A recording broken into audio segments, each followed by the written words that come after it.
Good afternoon, everyone. This is Dr. Armstrong with today's Common Sense Therapeutic Talks. This is the first one for the month of March. And again, I will try to be very, very consistent in making more videos that you all seem to enjoy. And I do appreciate you enjoying the information that's given to you. What we're going to do today, and this question has been popping up a lot from some people that I have been talking to, and it is triggers. It's all about the triggers, right?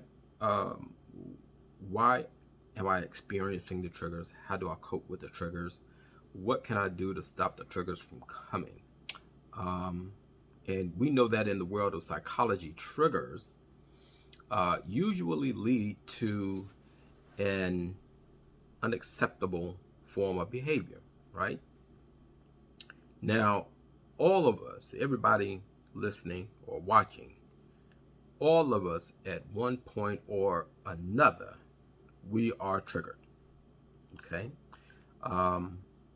So what we want to do today, and I hope that the information that I share with you today will help you learn what your triggers are. And me, I take it a step further with some of my clients.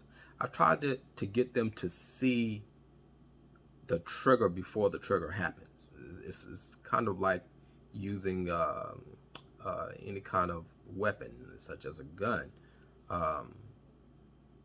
The gun is not activated unless the trigger is pulled. But what is happening before the trigger is pulled? What conscious decisions or conscious actions are we making before the trigger is pulled? So today we're just going to look at triggers and see how you as a person can cope with your triggers, even stop your triggers, okay, from happening, all right? So I'm going to read a little bit here. Triggers are sensory reminders that can cause painful memories or certain symptoms to resurface. A trigger is a stimulus that causes painful memories to resurface. Trigger can be a sensory reminder of a traumatic event.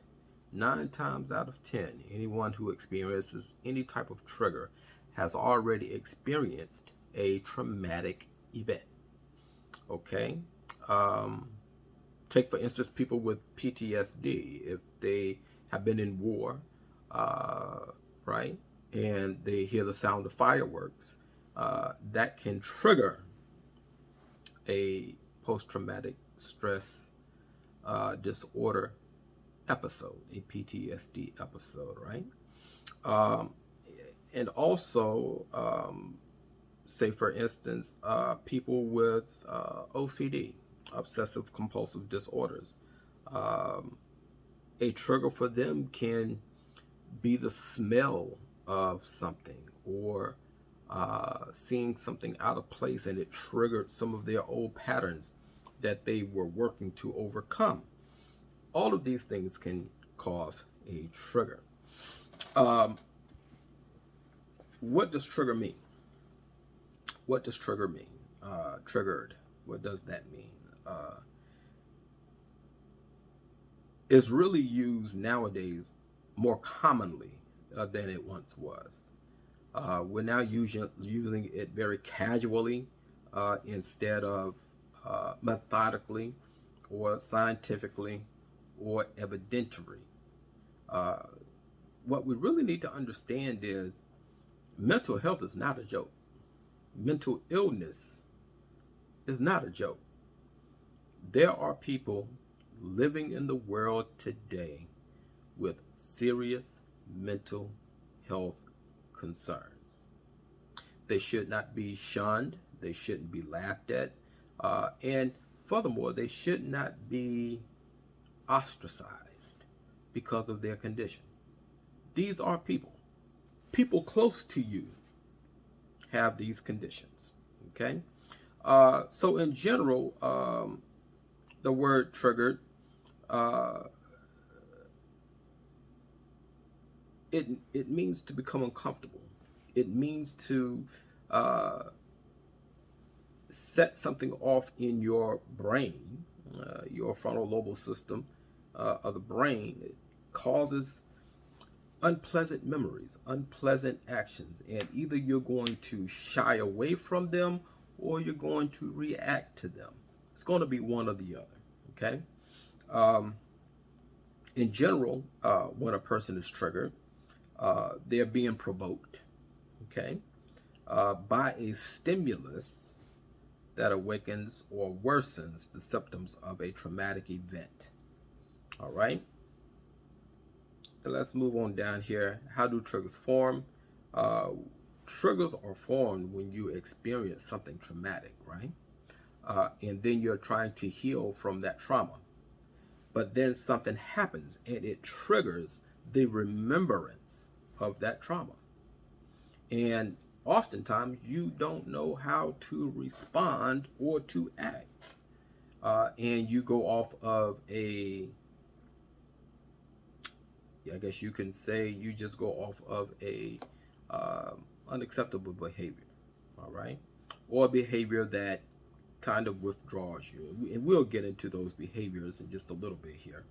Um, for instance, if you got into a bad car accident while listening to a certain song, uh, say for instance while chewing bubble gum, or you sneeze, right, and then you get into an accident. Well, down through the years, say for instance if you get ready to sneeze, just the sensation of you getting ready to sneeze will cause some type of trigger, and you become very alert of your surroundings, and you try not to sneeze, right?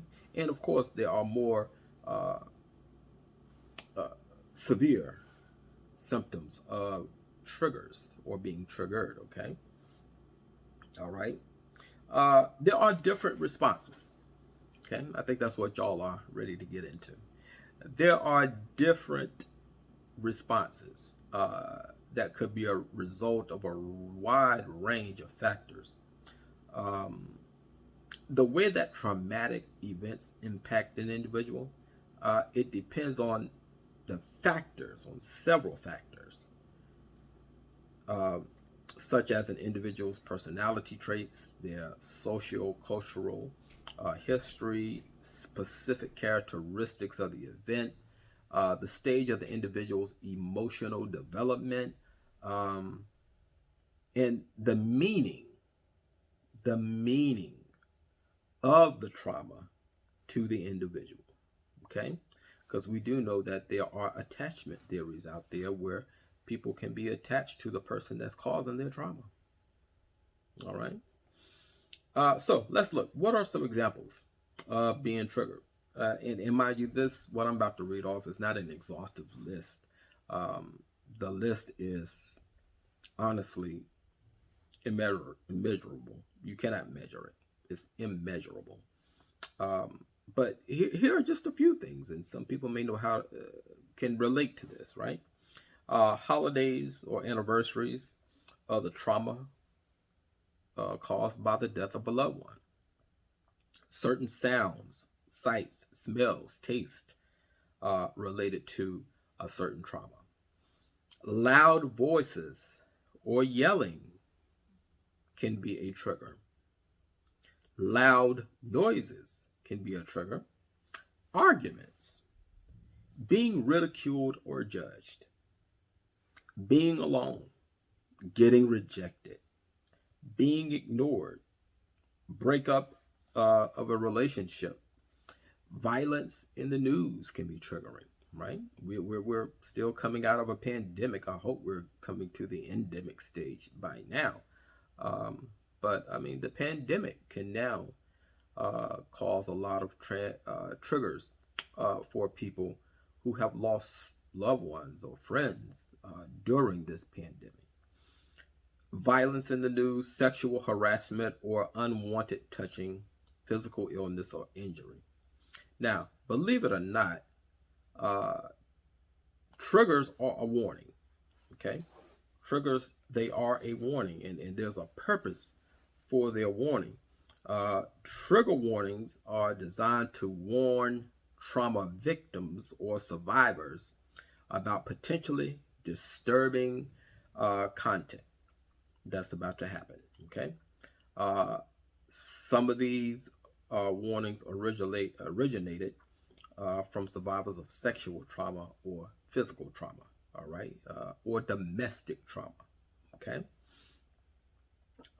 Trigger warnings may now warn of the following: physical violence, sexual violence, incest, child abuse, racism, eating disorders, animal abuse or suffering, homophobia or transphobia, self-harm, suicide, miscarriage or abortion, body shaming. Now, what to do if you're triggered? What to do if you're triggered? And I hope you all stay to the end of this one. Try to have a perspective. As soon as you feel triggered, try to take a bird's eye view of the situation. Recognize where these intense feelings are coming from. Likely not from the trigger itself, okay, but from a previous traumatic experience. And you have to be aware that, hey, this is just a trigger. I am not in the same situation as I was before. Okay? Remind yourself, and this goes right into this, that you're safe. Try taking deep breaths and reminding yourself that you're in a safe place. Okay? You're not being triggered. All right? You can repeat a mantra in your head. You can do affirmations in your head. All right? Practice self-compassion and acceptance as much as you can. Try not to get irritated with yourself for having these feelings. Direct compassion towards yourself is something that people are, we talk about self-care, but that direct compassion coming from within here, it helps you as a person to cope with all other traumas and triggers. All right. And then one of the other things is try to meditate. Try to meditate. Close your eyes. Go visualize a beautiful place so that the heart rate slows down and the good feeling hormones begin to increase. And then just center yourself. These are things that can help you with your triggers. Okay, especially those who suffer with anger triggers, or those who suffer from anxious triggers, or even those who suffer from depressive triggers. Okay, all of these can help you. All right, so just to recap, a trigger is a stimulus that awakens a painful memory, feeling, or symptom. If you're triggered, don't hesitate to reach out for help. Help is available. And this is what I'm trying to get people to understand, especially in the Black community that I am a part of. Help is readily available. You have counselors, psychologists, social workers, pastoral counselors, Christian counselors. There are things now such as pastoral psychologists. Okay? There is so much help around. Call a friend. Let them talk to you. And friends, when that person calls you, give them some compassion. Okay? Give them some compassion. And I think that's what it really boils down to, is us showing compassion to ourselves, all right, and to others, and to be self-aware of what we're feeling. So I hope that today has been a good one. I hope and pray that you have a good week. Have a wonderful, wonderful rest of your day. Thank you.